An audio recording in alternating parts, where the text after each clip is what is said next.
छत्रपती शिवरायांच्या जयंतीच्या निमित्तानं आयोजित कार्यक्रमासाठी उपस्थित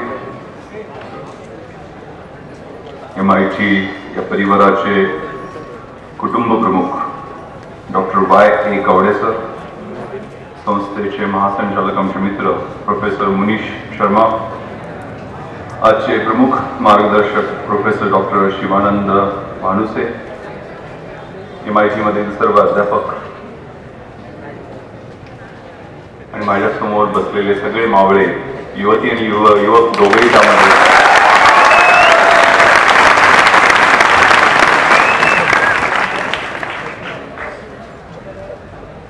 माझा अभिमान, माझे राजे, माझे श्रद्धास्थान अवघ्या महाराष्ट्राचंच नाही तर पूर्ण भारतवर्षाचं आराध्य दैवत छत्रपती शिवरायांचं नाव घेतलं तरी पूर अभिमानानं भरून येतो, नसात ताठरतात, रक्त सळसळायला लागतं आणि रक्तामध्ये अगणित सूर्य निर्माण होतात.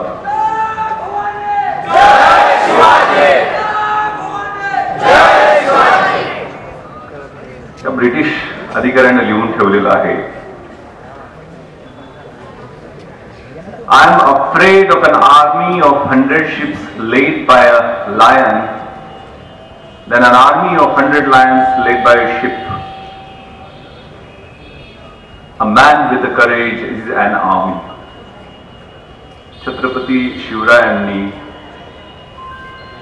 सामान्य मावळ्यांच्या चेहऱ्यावर तेज आणलं, देहामध्ये शक्ती आणली, मनामध्ये उत्साह आणला, बुद्धीमध्ये विवेक आणला, त्यांना निर्भय बनवलं,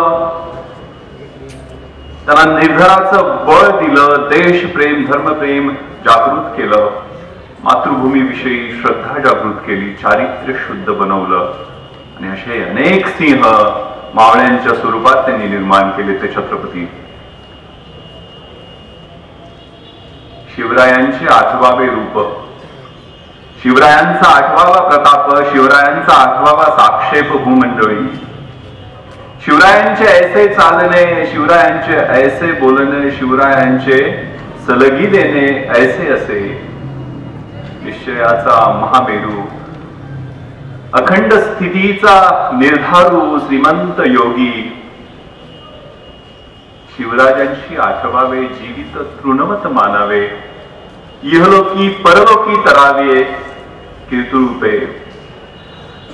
8वा त्यांचा तो प्रताप, अफजल खान हिंदवी स्वराज्यावरती चाल करून आला, प्रचंड सैन्य, हत्तीचं बळ, पण त्या 6.5 फूट अफजल खानाला लोळवायला 4 इंचाची वाघनख पुरेशी ठरली. शिवाजी का मुल्क है कितना, मेरे 3 उंगलियों इतना, असं म्हणत मगरूर शाहिस्ते खानाला त्याच्याच लाल महालात शिरून त्याच्याच हाताची ती 3 बोट कलम करून त्याला ती जागा दाखवून दिली. ते शिवाजी महाराज.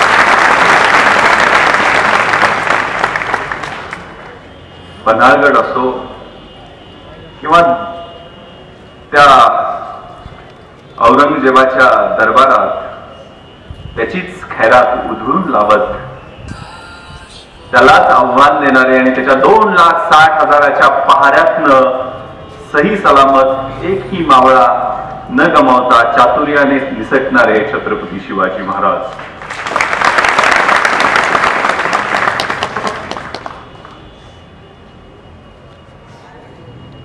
पंधराव्या वर्षी शंभू महादेवाच्या साक्षीनं तोरणागडावरती स्वराज्य स्थापनेची शपथ घेतली. त्यावेळेला वय होतं 15 वर्ष.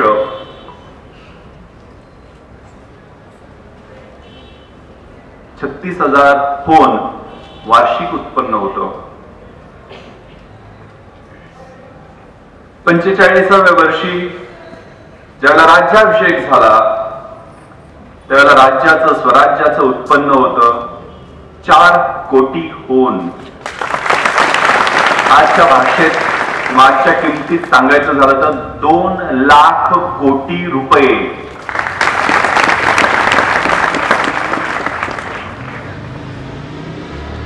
पण या तपस्वी योद्ध्यानं, या श्रीमंत योग्याने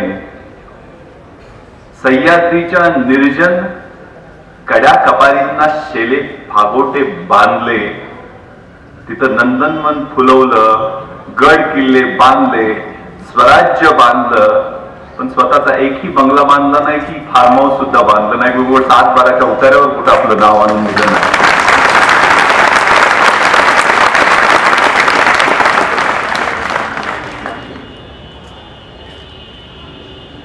कवी कलश त्याच्या गवनामध्ये म्हणतो, मोगली सरदार बादशाला म्हणायचे, औरंगजेबाला म्हणायचे, हवे तर सियाम आणि सयामला जाऊ. सियामच काय, बलक, बुखारा आणि रोम पर्यंत जाऊ, 7 समुद्रा पलीकडे जाऊ, चीन आणि सिलेटवर आक्रमण करू, भीक मागून खाऊ, मनसबी शिवाय राहू, पण काय झालं तर त्या महापराक्रमी शिवराजावर चाल करून जायला सांगू नका.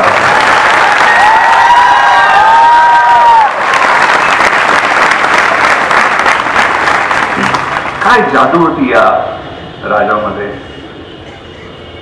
इतिहासाचा अंधळा अभिमान बाळगणं हे घोर पाप आहे.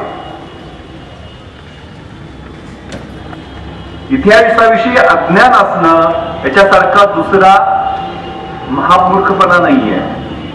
इतिहासाचा यथार्थ ज्ञान असणं ही वैचारिक आवश्यकता आहे. त्या राजाचं जे विजन होतं, जी दूरदृष्टी होती, 15व्या वर्षी घेतलेले निर्णय होते, एक प्लॅन केलेला होता, एक ट्रॅक केलेला होता, एक संकल्प केलेला होता. तो संकल्प का, कुठल्या वयामध्ये, तुमच्या वयामध्ये, तुमच्यापेक्षा लहान होते ते, 15व्या वर्षी त्यांनी संकल्प केलेला होता. युद्धशास्त्रामध्ये 2 महत्वाची तत्व आहेत. सुन त्झू नावाच्या चीनी युद्धशास्त्रज्ञानं इसवी सन पूर्व 511 साली आर्ट ऑफ वॉर नावाचा एक ग्रंथ लिहून ठेवलेला आहे. त्यामध्ये तो लिहितो, if you know yourself and if you know your enemy, you need not worry about the result of 100 battles. जर तुम्हाला स्वतःबद्दल म्हणजे तुम्ही जे अभ्यास करता, मॅनेजमेंट इन्स्टिट्यूट आहे, SWOT principle, strength, weaknesses, opportunities and threats, तुमची बलस्थानं कोणती आहेत, तुमची दुर्बल स्थानं कोणती आहेत, तुमच्या समोरच्या संधी कोणत्या आहेत, तुमच्या समोरचे धोके कोणते आहेत, याचं योग्य विश्लेषण करून तुम्हाला स्वतःबद्दल माहिती असेल आणि शत्रूबद्दल माहिती असेल तर प्रत्येक युद्धामध्ये तुमचा विजय निश्चित आहे. If you know yourself but you do not know about your enemy, for every victory gained you will suffer a defeat. जर तुम्हाला स्वतःबद्दल माहिती असेल मात्र शत्रूबद्दल माहिती नसेल तर प्रत्येक विजयानंतर एक पराभव तुम्हाला चाखावाच लागेल. And if you neither know yourself nor your enemy, you will suffer a defeat in every other battle. जर तुम्हाला स्वतःबद्दलही माहिती नसेल आणि शत्रूबद्दलही माहिती नसेल तर प्रत्येक युद्धामध्ये तुमचा पराभव निश्चित आहे. आणि दुसरं तत्व आहे, more you sweat during peace time, less you bleed during war time. शांततेच्या काळात जर जास्त घाम गाळला तर युद्धाच्या काळामध्ये कमी रक्त सांडावं लागतं. छत्रपती शिवरायांनी 125 लढाया केल्या, पण कुठल्या लढाईमध्ये खर्चटल्याला सुद्धा त्यांना ऐकिवात नाही. काय होती युद्धनीती?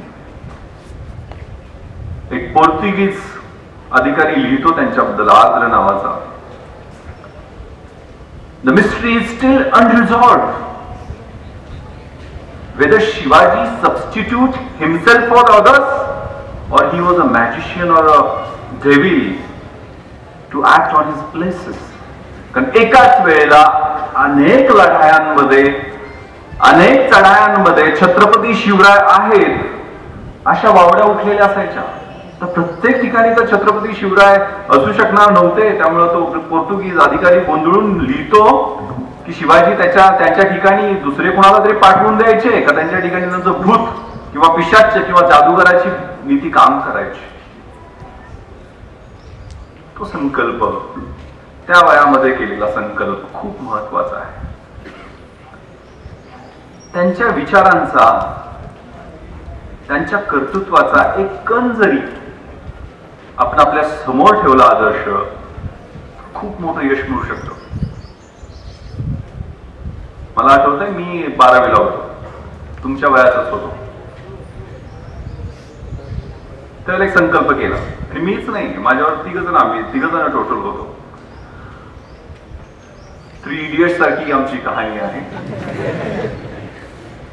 आणि भूषण गगराणी समोर आमच्या भाषण देत होते, तर आता MIDCचे CEO आहेत. त्यांना IAS होता येतंय, तर आपल्याला खेड्यातल्या पोरांना का होता येणार नाही? 3 वर्ष त्याचा प्लॅन केला, कसा एक्झिक्यूट करायचा, काय करायचे, याच्या स्ट्रॅटेजीज ठरवल्या. 1997चा UPSCचा रिझल्ट तुम्ही पहा, इंटरनेटवर अवेलेबल आहे. ज्यावेळेला मुंबई सारख्या 1.5 कोटी महानगरामधनं एकही मुलगा IAS, IPS किंवा IFS मध्ये नव्हता, त्याला आमच्या 1800 लोकवस्तीच्या छोट्या खेड्यातून आम्ही 3 जण IAS, IPS आणि IFS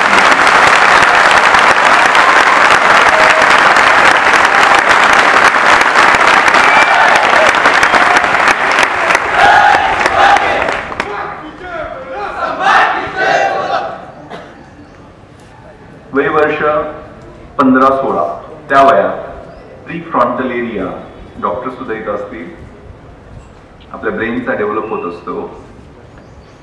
त्याला चांगलं बनवायचं की वाईट बनवायचं हे आपण ठरवत असतो. मी मराठवाड्याचा IG म्हणून काम करतोय. आनंद माझा धाकटा चुलत भाऊ, तो डायरेक्टर बँकिंग म्हणून पूर्ण देशातल्या बँकिंग सेक्टरचं कोऑर्डिनेशन दिल्लीमध्ये बसून करतोय. तामिळनाडू कॅडरमध्ये त्याची IAS मधून नेमणूक झाली. 2 वर्षापूर्वी मी अमेरिकेला पोस्ट ब्लास्ट इन्व्हेस्टिगेशनचं अमेरिकन सरकारनं मला बोलवलेलं होतं. नॉर्थ कॅरोलिनामध्ये ट्रेनिंग घ्यायला गेलेलो होतो. त्यावेळेला मी न्यूयॉर्कला सुगंध, तिसरा मित्र, त्याला भेटायला गेलो. आपल्याला माहित आहे की अमेरिकेतलं सगळ्यात महत्वाचं आणि मोठं शहर म्हणजे न्यूयॉर्क मधला सगळ्यात पॉश एरिया, मॅनहॅटन मधला सगळ्यात पॉश एरिया टाइम्स स्क्वेअर. त्या टाइम्स स्क्वेअरच्या शेजारी 56व्या स्ट्रीट वरती इंडियन एम्बॅसीचं आलिशान ऑफिस आहे. त्या ऑफिस मध्ये 500 स्क्वेअर फीटच्या आलिशान चेंबर मध्ये एक शेतकऱ्याचं खेडूत पोरग डेप्युटी हाय कमिशनर म्हणून बसलेलं मला पाहायला मिळालं.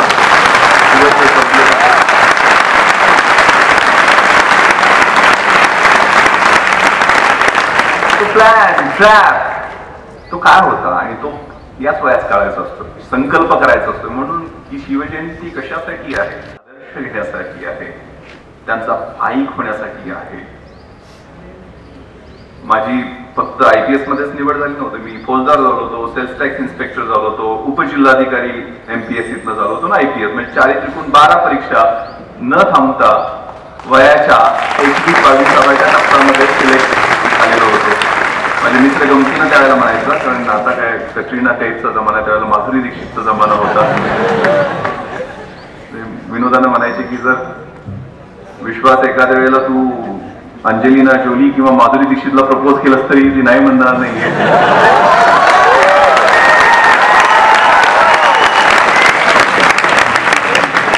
लक बाय चान्स नव्हतं, त्यासाठी प्लॅन केलेला होता, ट्रॅप केलेला होता. तो कसा? मला आठवतं 21व्या वर्षाचा मी होतो, ग्रॅज्युएट झालेला होतो, BA इंजिनिअरिंग सोडून गेलो. त्यावेळेला हे पण माहित नव्हतं की इंजिनियर होऊन सुद्धा IAS, IPS होता येतं 12वीला असताना. कारण वडील 7वी शिकलेले, आई शिकलेली नाहीये, घरची परिस्थिती शेतकरी कुटुंबातली. आणि मुद्दाम म्हणून मी येण्याचं कारण, तुम्ही जी वर्गणी जमा केलेली आहे ती शेतकरी कुटुंबातल्या मुलांना देत आहे, म्हणून मी या कार्यक्रमाला काल तुम्ही सांगितलं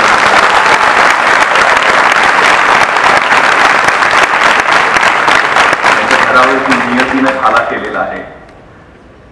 पत्र्याची पेटी त्याच्यात पुस्तकं भरून ट्रकात बसून मुंबईला म्हणजे चपचपीत तेल लावून एक जीन्स आणि 4-5 टी शर्ट घेऊन मुंबईला गेले. मला आठवतं 1994 साली मुंबईमध्ये ज्यावेळेला गेलो त्यावेळेला दिवसभर लायब्ररीत अभ्यास करू पण रात्री झोपायला जागा नव्हती. त्यामुळं तिथं असणाऱ्या यशोधन, सुनीती, सुरुची IAS IPS अधिकाऱ्यांच्या क्वार्टर्स आहेत.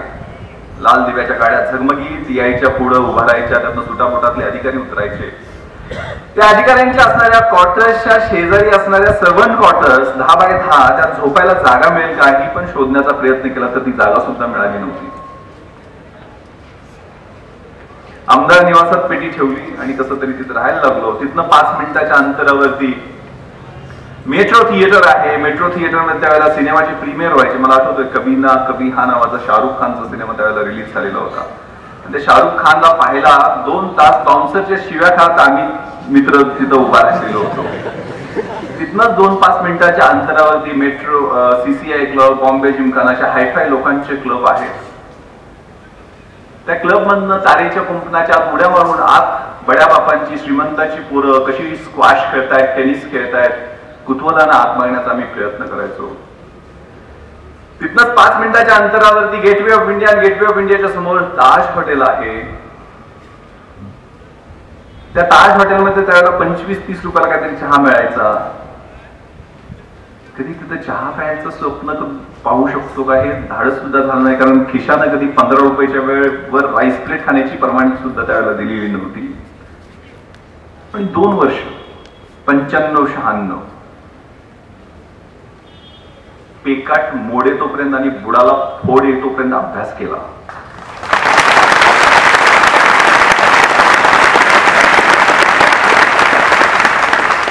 Greater is the struggle, greater is the Triumph असं म्हणतात. जेवढा मोठा संघर्ष तेवढं मोठं यश मिळत असतं. परिस्थितीने यू टर्न घेतला, परिस्थिती बदलली. मुंबईचा डेप्टी कमिशनर पोलीस, साऊथ मुंबईचा इन्चार्ज म्हणून गेलो. ज्या ठिकाणी 10x10ची सर्वंट क्वार्टर शोधत होतो तीच त्या यशोधन मरीन ड्राईव्हच्या आलिशान इमारतीमध्ये शासनानं 2200 स्क्वेअर फीटचा आलिशान फ्लॅट राहायला दिला. त्या क्लब मध्ये उड्या मारून आत काय चाललंय, कधी कशी पोरं खेळतात बड्या बापांची हे पाहण्याचं धडपड करायचो. माझ्या ऑफिसमध्ये तिथलीच मॅनेजमेंटची मंडळी आली की साहेब आमच्या क्लबची ऑनररी मेंबरशिप घ्या, तुम्ही आमच्या क्लब मध्ये येऊन खेळा. तिथंच माझी मुलं, माझा मुलगा मुलगी तिथंच स्क्वॅश आणि टेनिस खेळताना मला आज दिसतात. ज्या मेट्रो थिएटर मध्ये बाउन्सरच्या शिव्या खात फिल्म स्टार बघायला धडपडत होतो, पश्चिम मुंबईचा ऍडिशनल पोलीस कमिशनर झालो. बँड्रापासून ते जुहूपर्यंतचा एरिया माझ्याकडे आला. तेच फिल्म स्टार माझ्या ऑफिसमध्ये 2-2 तास माझी अपॉइंटमेंट घेऊन वाट पाहायला लागले.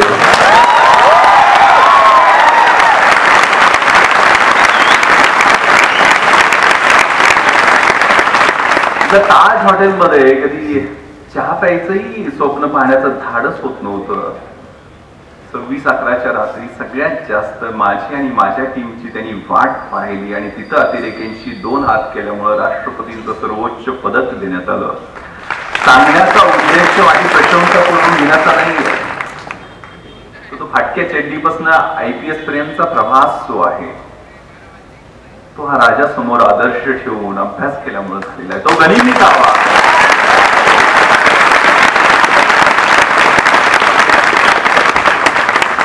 स्वतःची कोणती बलस्थानं आहेत, कशात आपण मागं पडू शकतो याचा पूर्ण अभ्यास करून जे निर्णय घेतले ते महत्वाचं आहे. प्लॅनिंग म्हणजे काय? Deciding in advance what to do, when to do, how to do, who is supposed to do it. Doing the right thing right at right time and right place. माणसं निवडायची, कशा पद्धतीने निवडायची, त्याची स्ट्रॅटेजी कशी करायला पाहिजे, त्याचा योग्य ठिकाणी योग्य पद्धतीने वापर कसा पद्धतीने केला पाहिजे ते या राजाकडनं शिकावं. नेशन फर्स्ट ही जी भावना आहे ती या राजाकडनं शिकावी. कनेरगडच्या लढाईमध्ये रामजी पांगेरा पडला. या शूर धाडशी मावळ्याच्या घरी त्याच्या वडिलांचं सांत्वन करायला ज्या वेळेला महाराज गेले त्याला सोबत सोन्याच्या मोहरा घेऊन गेलेले होते. त्या मोहरा त्या म्हाताऱ्या बापाला त्यांनी देऊ घातल्या. त्यावेळेला तो म्हातारा बाप, रामजी पांगेराचा बाप म्हणाला की मागणाऱ्यांना या स्वराज्यानं कधी जन्म दिला नाही, मागणाऱ्यांची औलाद या स्वराज्यानं कधी वाढवली नाही. कबूल करा, मला तुम्हाला काहीतरी द्यायचं आहे. महाराजांना आश्चर्य वाटलं. ते म्हणाले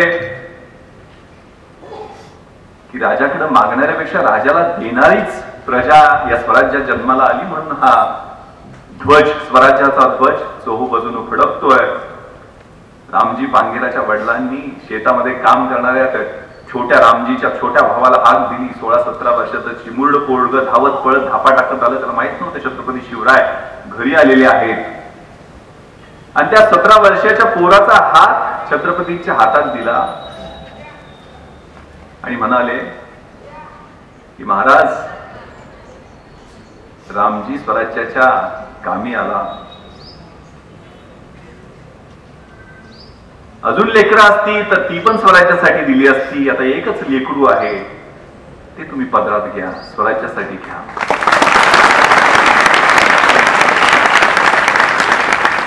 त्याला महाराज रामजीच्या वडिलांना म्हणाले, तुमचं आता वय झालं, तुम्ही थकलात, याला राहू दे तुमची काळजी घेण्यासाठी. वाटलं तर पेन्शन पण तुम्हाला दर महिन्याला दिली जाईल, कारण शहीद झालेला आहे तुमचा मुलगा. त्याला रामजीचे वडील उठून म्हणाले, कशाची पेन्शन?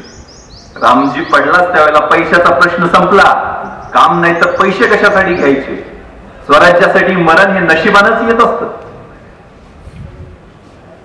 माझ्या पोराला ते स्वराज्यासाठी मरण आलेलं आहे.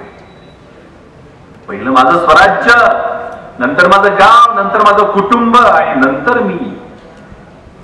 नेशन फर्स्ट ही भावना आहे खूप महत्वाची आहे.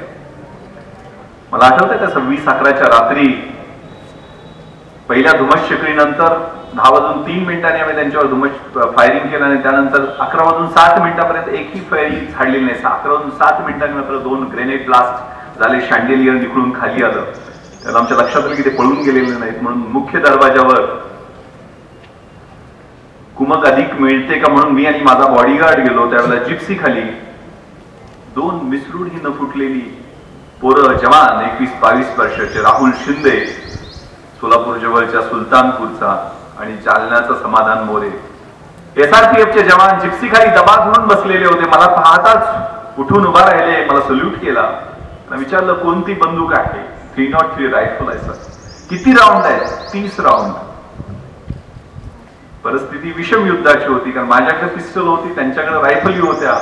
पण 4 अतिरेकांकडे 4 AK-47 double magazine, 6 double magazine प्रत्येकाकडे 550 ते 600 AK-47च्या गोळ्या, 20 ते 25 ग्रेनेड. एक ग्रेनेड पाव किलोचा जो ब्लास्ट झाला तर 25 मीटरच्या परिघामधला माणूस मेला तर पाहिजे किंवा गंभीर जखमी झाला पाहिजे. एक ऍडिशनल पिस्टल, त्याचे 100 राऊंड आणि एक प्लास्टिकच्या बॅग मध्ये RDXचा 8 किलोचा बॉम्ब. एवढी सामुग्री, मृत्यूची सामुग्री घेऊन ते नराधम आलेले होते.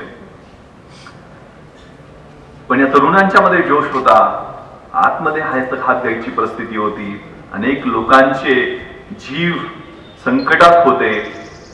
मला आठवतंय त्या वेळेला मी त्याला एकच वाक्य सांगितलं की आपल्यासाठी, आपल्या आयुष्यात देशासाठी मारायची किंवा मरायची याच्यापेक्षा बेस्ट संधी दुसरी येणार नाही.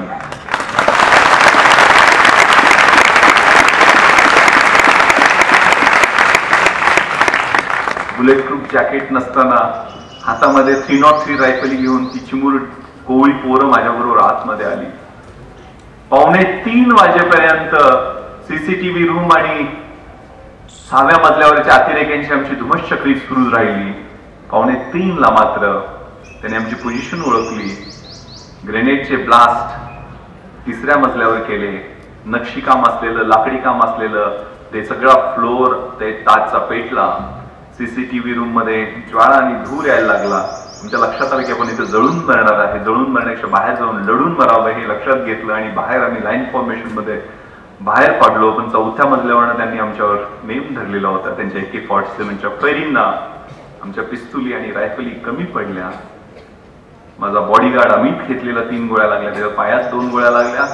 पोटाला चाटून गेलेली गोळी राहुलच्या पोटात लागली आणि राहुल त्याच ठिकाणी धारातीर्थी पडला. पूर्व आणि नौशेरे ताजचे एम्प्लॉय करून जवळजवळ 650 लोकांना पूर्ण नवीन ताज आम्ही इंटरकॉम आणि टेलिफोनच्या मदतीनं खाली केलेलं होतं, वायरलेस सेटच्या मदतीनं खाली केलेलं होतं. मी राहुलचा शहीद झालेला देह ज्या वेळेला आणायला गेलेलो होतो त्यावेळेला मला आठवतं त्याचा युनिफॉर्म जळालेला होता, रिगर मॉर्टिसनं शरीर ताट झालेलं होतं.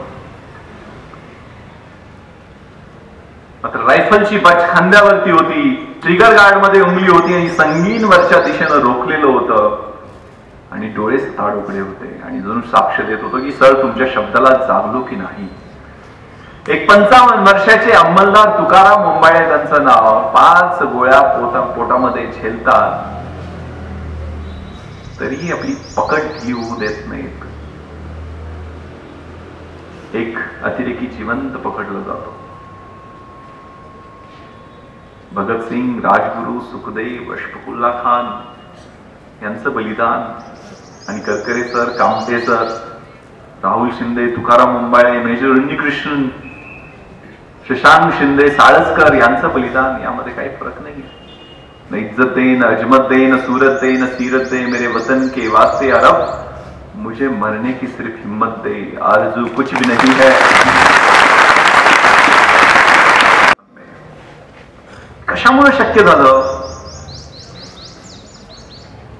रयतेचं राज्य छत्रपतींनी उभा केलं. ते स्वतःच्या स्वार्थासाठी नव्हतं. अष्टप्रधान मंडळामध्ये कुठला भोसले विसले दिसत नाहीये. वशिला, वय, शिक्षण आणि लायकी वशिला नसताना महत्वाच्या पदावर जाणं म्हणजे वशिला. वशिला विशिला चालत नव्हता स्वराज्यामध्ये, शॉर्टकट चालत नव्हता. हे राज्य व्हावे ही श्रींची इच्छा आहे. हे रयतेचं राज्य आहे, स्वराज्य आहे, त्याची मालक ही जनता आहे. मी त्याचा विश्वस्त आहे, मी त्याचा मॅनेजर आहे. ही भावना शिवरायांनी तयार केलेली होती. प्रत्येकामध्ये भावना होती. समतेचं राज्य होतं. सगळ्या जाती धर्माची मंडळी त्या स्वराज्यामध्ये शिलेदार होती. त्यांच्या नावावरती जाती धर्मावरती भांडणं नाही करता येत. गाडीवर नंबर प्लेटवर छत्रपतींचा फोटो लावला आणि तोंडामध्ये गुटखा असला तर चालत नाही.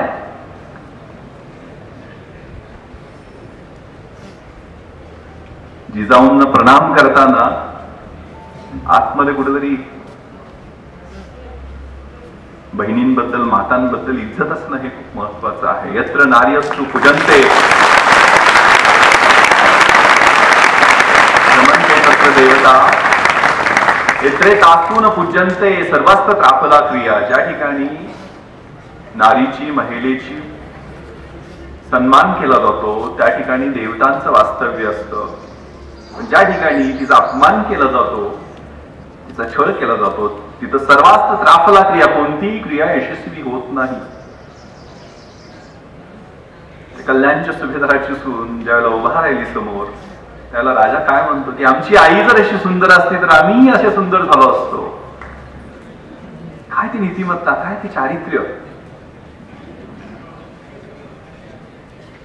चीनी लोकांनी ती भिंत बांधलेली होती कशासाठी? तर शत्रू राष्ट्रानं आक्रमण करू नये म्हणून. पहिल्या 100 वर्षात 3 वेळेला चीनची ती भिंत ओलांडून शत्रू सैन्य चीनमध्ये घुसलं आणि 3ही वेळेला ते काही भिंत ओलांडून गेले नाहीत, दरवाजातनं घुसले. कारण अनेक सूर्याची पिसाळ त्या ठिकाणी होती. त्या रखवालदारांना लाच देऊन त्या आतमध्ये घुसले. भिंत तर बांधली पण चारित्र्य बांधायचं विसरून गेले चीनी लोक.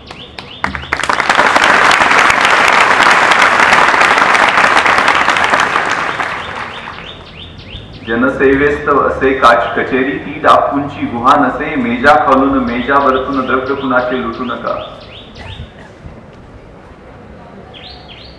वेतन खाऊन काम टाळणे हा देशाचा द्रोह असे. करतील दुसरे बघतील तिसरे असे सांगून सुटू नका.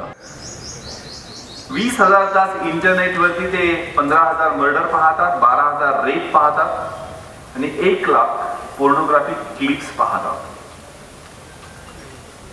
अल्कोहोल आणि ड्रग्सच्या रिलेटेड ऍडव्हर्टिजमेंट पाहतात. त्यामुळे आज अमेरिकेतल्या शाळांमध्ये ऑटोमॅटिक वेपन्सचा वापर, चाकूसुऱ्यांचा वापर, गर्भपात, ड्रग्सचा वापर अशा समस्यांना सामोरे जावं लागत आहे. ड्रग्स इन थिंग झालेलं आहे, फॅशन झालेली आहे. मी यंगस्टरचा विलन झालेलो होतो पुण्याला. ज्यावेळेला मी रेव्ह पार्टीवर रेड केली, पुण्यामध्ये थोडा सपोर्ट मिळाला मला लोकांचा. पण मुंबईमध्ये ज्यावेळेला जूच्या 72 डिग्रीज आणि ओकूड त्या ठिकाणी फिल्म स्टार आणि क्रिकेटर सुद्धा पकडले म्हणून खूप गदारोळ मला मोठ्या मोठ्या वर्तमानपत्रांनी 5 क्वेश्चन्स म्हणून अनेक विचारले. पण ज्यावेळेला या यंगस्टरच्या रक्त आणि लघवींचे जे नमुने घेतलेले होते त्याचे रिपोर्ट्स आले, पुण्यामधल्या 86% 280 मुलामुलींना डिटेन केलेलं होतं. 86% मुलामुलींच्या रक्त आणि लघवीमध्ये ड्रग्स मिळाले. मुंबईमध्ये 72 डिग्रीज मध्ये 92% आणि ओकूड मध्ये 98%. आणि ते अफीम, चरस, गांजा अशा पद्धतीचे नव्हते. LSD, lysergic acid, amphetamine, MDMA, ecstasy, sizzler drug, flunitrazepam, त्याला डेट रेप सुद्धा म्हणतात. म्हणजे पब मध्ये मुलीला घेऊन जायचं, तिच्या थम्सअप मध्ये एक तो ड्रॉप टाकायचा, तिची मेमरी तोपर्यंत ब्लर होऊन जाते. संडे नावाचा एक सिनेमा आलेला होता, Sunday is missing from the life, Ajay देवगणचा सिनेमा होता. कारण मेमरी ब्लर झालेली असते. डेट वर घेऊन जायचं आणि रेप करायचं, म्हणून डेट रेप, ते नायट्राइट बेस्ड ड्रग. हे जे वय आहे ते खूप क्रुशियल आहे. त्याच्या वेळेला भडकवणे माती सहज शक्य आहे. कारण आपण धर्माच्या, जातीच्या, पंथाच्या, भाषेच्या अनेक निकषावरती वाटले गेलेलो, वाट लागलेली आहे. जाता जात नाही ती जात नाही आमच्याकडे. एक कविता अखेरची कमाई नावाची कुसुमाग्रजांनी लिहिलेली आहे की संध्याकाळ झाल्यानंतर, रात्र झाल्यावर शहरातले सगळे पुतळे एकत्र येतात आणि रडायला लागतात. पहिला असतो महात्मा फुल्यांचा, शिक्षणाचे आद्य प्रणेते. ते म्हणतात एवढं करून झालो आहे मी फक्त माळ्यांचा. दुसरा असतो बाबासाहेब आंबेडकरांचा, दैवायतम फुले मदायतम तू पौरुषम. कोणत्या कुळात जन्म घ्यावा तुझ्या हातामध्ये नाही, परंतु पुरुषार्थ काय दाखवणं तुझ्या मनगटामध्ये आहे. पेनाच्या साह्याने शिका संघटित आणि संघर्ष करा. हा संदेश दिला. ते म्हटले मी झालोय फक्त दलितांचा, बौद्धांचा. छत्रपती शिवराय म्हणाले मी झालोय फक्त मराठ्यांचा. लोकमान्य टिळक, चौथा पुतळा, ते म्हणाले मी झालोय फक्त ब्राह्मणांचा पण नाही, चित्पावन ब्राह्मणांचा. आणि 5वा होता महात्मा गांधींचा. तो अजून मोठ्याने रडायला लागला. आणि इतर 4 पुतळ्यांना उद्देशून म्हणाला अरे तुम्ही नशीबवान आहात, तुमच्या मागं तुमची निदान एक जात तरी आहे. माझ्या पाठीमागे आहेत सरकारी कचेरीतल्या भिंती. बापूजींनी लिहून ठेवलेलं आहे की there is enough in this world to fulfil every single individuals greed, but there can never be anything which will fulfil a single individuals greed. जगामध्ये एवढं संचित आहे की प्रत्येक माणसाची गरज पूर्ण होऊ शकते, परंतु जगातलं सगळं संचित एकत्र केलं तरी एका माणसाची हाव, लालसा किंवा ग्रीड पूर्ण होऊ शकत नाहीये. आणि त्यांनी त्याच्यासाठी कारणीभूत असणारी 7 सामाजिक पातकं सांगितलेली आहे. 7 social sins of our age. कोणते आहेत ती? Politics without principles, science without humanity, commerce without morality, wealth without work, education और नॉलेज विदाउट सॅक्रिफाइस, रिलिजन और worship without sacrifice, and education without character, and last is very important, pleasure without conscience. सत्सत विवेक बुद्धीशिवाय चेकाळणारा आनंद. एक गिधाडाची गोष्ट आहे. त्या गिधाडाच्या पिल्लाला माणसाचं मांस खायचं असतं. ते बापाला म्हणतं, गिधाडाला म्हणतं मला माणसाचं मांस खायचंय, मी काय करू? थांब बाळा मी शोधून आणतो. म्हणून सगळे स्मशानं फिरतो, कुठंच माणसाचा मृतदेह मिळत नाही. पण त्याला एक डुक्कर मेघलेलं दिसतं. त्या डुकराचा लचका तोडतं, ते मांस घेऊन आपल्या मुलाजवळ येतं. ते म्हणतं हे माणसाचं नाहीये, डुकराचं मांस आहे, मला नको. थांब बाळा. परत एकदा उडी मारून भरारी घेऊन जातं, परत पण त्याला माणसाचं मांस मिळत नाही. पण एक गायीच्या मृतदेहाच्या जवळ जातो, गायीच्या मांसाचा तुकडा घेतं आणि ते घेऊन येतं. ते म्हणते हे गायीचं मांस आहे, हे माणसाचं नाहीये, मला हे नको, मी उपाशी राहील, पण मला माणसाचं मांस पाहिजे. तर हे आपल्या बाळाचे शब्द ऐकून ते गिधाडाच्या मनामध्ये एक भयंकर कल्पना येते. ते दोन्ही तुकडे उचलतं, डुकराच्या मांसाचा तुकडा उचलतं आणि मशिदीच्या कंपाऊंड मध्ये टाकतं, आणि गायीच्या मांसाचा तुकडा उचलतं आणि मंदिरामध्ये टाकतं. दोन्ही तुकडे परफेक्ट आपलं काम करतात. सकाळपर्यंत सत्सद विवेक बुद्धीच्या गप्पा मारणारी माणसं हातामध्ये काठ्या, कुऱ्हाडी, तलवारी घेऊन येतात, एकमेकांचे गळे चिरतात, सामूहिक बलात्कार करतात, खून करतात, रक्ताचे सडे पसरतात, मृतदेह एकावर एक ढिगारे लागतात. त्यावेळेला मग त्या माणसाच्या मांसाचे तुकडे ते गिधाड उचलतं आणि आपल्या मुलाकडे घेऊन जातं. अशी कितीतरी गिधाड आहेत समाजामध्ये. ती गिधाड ओळखली नाहीत ना, फसणारे तुम्ही, कळणार पण नाही. कधी आयुष्याची सुट्टी लागली, कधी वाट लागली, 1-2 गुन्हे दाखल झाली तर नोकरी मिळणार नाही, परदेशात जाता येणार नाही, ठप्प सगळं.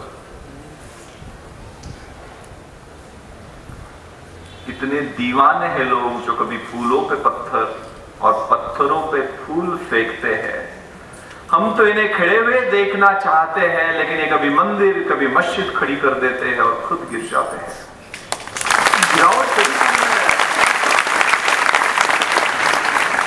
नुसतं नमन करून चालणार नाहीये. बोथट पुतळे पथापथावर ही थोरांची विटंबना, कणभर त्यांचा मार्ग अनुसरा, वांज गोडवे गाऊ नका. त्यांचा मार्ग अनुसरण्याची गरज आहे. एक गौतम बुद्धांची गोष्ट आहे. ते नदीमध्ये आंघोळ करत होते आणि त्यांच्या लक्षात आले की विंचू पाण्यात बुडून मरायला लागलाय. संत होते, महात्मे होते. त्या विंचवाला उचलण्यासाठी पाण्यामध्ये त्यांनी हात घातला, हातावर घेतला, विंचूच होता, कडकडून त्यांच्या हाताचा चावा घेतला, वेदना झाली दंश केल्यामुळे, परत सोडून दिला, पाण्यात परत बुडायला लागला, परत उचलून वरती घेतला, परत त्यांनी दंश केला, परत वेदना झाली, परत सोडून दिला, परत उचलला. असं 5-6 वेळा झालं. किनाऱ्यावर एक गृहस्थ पाहत होता. महाराज तुमचं डोकं वगैरे फिरलंय की तो विंचू आहे, विषारी आहे, तो अजून 3-4 वेळा तुम्हाला चावला तर तुमचा जीव जाईल. त्यावेळेला गौतम बुद्धांनी उत्तर दिलं, ते अंतर्मुख करणार आहे. ते म्हणाले अरे तो विंचू आहे, चावणं दंश करणं हा त्याचा धर्म आहे, त्याला वाचवणं हा माझा माणसाचा धर्म आहे. तो जर आपला धर्म सोडत नसेल तर मी माझा धर्म का सोडू?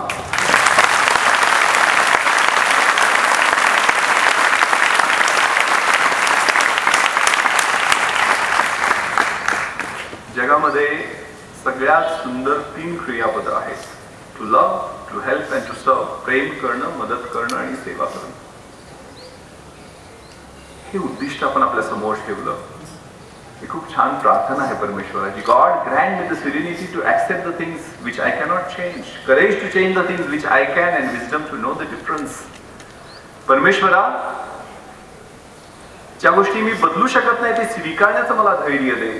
ज्या बदलू शकतो ते बदलण्याचं सामर्थ्य दे, आणि ज्या बदलू शकतो आणि ज्या बदलू शकत नाही या दोन्हीमधला फरक ओळखण्याचं शहाणपण दे. ते शहाणपण आयुष्यामध्ये खूप महत्वाचं आहे. तो बदल, ते परिवर्तन, तो रचनात्मक आणि सकारात्मक बदल मला जो अपेक्षित आहे, त्याच्यावर जसं मी स्वप्न पाहतोय, तो माझ्यापासून सुरू होईल का? शिवाजी जन्माला यावा पण तो शेजाऱ्याच्या घरात का? मी माझ्यामध्ये त्याचा कण आणू शकणार नाही का? असा विचार करून, एक संकल्प करून, कारण जी परिस्थिती आपण आज पाहतोय, लढाई करणं खूप महत्वाचं आहे, संघर्ष करणं खूप महत्वाचं आहे. माझा अडाणी बाप मला एक पोस्टकार्ड लिहायचा, मोडक्या तोडक्या मराठीत. कुमणी किड्यानं उसाची कशी वाट लागलेली आहे, बहिणीचं लग्न झालेलं होतं, फौजदार करायला जावई बघायचं म्हणजे खूप खर्च होता, कर्जाचा डोंगर वाढलेला आहे माझ्या बहिणीचं लग्न झाल्यामुळं, अशा 4-5 गोष्टी लिहायचे. पण शेवटी एक वाक्य मला न चुकता लिहायचे मराठीतल्या त्या पोस्टकार्डमध्ये. मुंबईमध्ये, दिल्लीमध्ये मी ज्यावेळेला अभ्यास करायला असेल, मला गावाकडे प्रेमानं भावड्या म्हणतात. भावड्या, तरी मी मरायच्या आधी तुला एकदा लाल दिव्याच्या गाडीतून आलेलं मला पाहायचं आहे.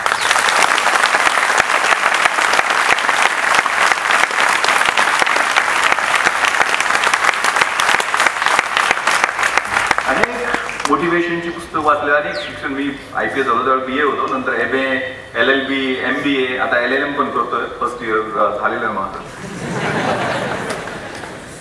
जगभरामध्ये फिरलेलो आहे. कुठल्याही ग्रंथामध्ये याच्यापेक्षा जास्त मोटिवेट करणारी, पेटवणारी ओळच मला सापडली. त्या माझ्या अडाणी शेतकरी बापाचं स्वप्न पूर्ण करण्यासाठी मला अभ्यास करायचा. त्यामुळे जो हा काही मुलांना तुम्ही मदत करताय खूप महत्वाची आहे, संदेश देणारी आहे. 300च्या वर तुम्ही बॉटल्स रक्ताच्या जमा केलेल्या आहेत. त्याला कुठलाही धर्म नाही, कुठलीही जात नाही, कोणाच तरी जीव वाचवणार आहे. त्या मंदिरामधला असो किंवा मशिदीमधला असो, पत्थर असतो, पत्थरच आहे. दाढीचे केस असोत किंवा शेंडीचे केस असोत, ते काळे असतील, पांढरे असतील किंवा कलर केलेले असतील, पण ते केस होत आहे. ज्याला समजत नाही त्याची केस वेगळी आहे. मला त्याचं बोलायचं नाही.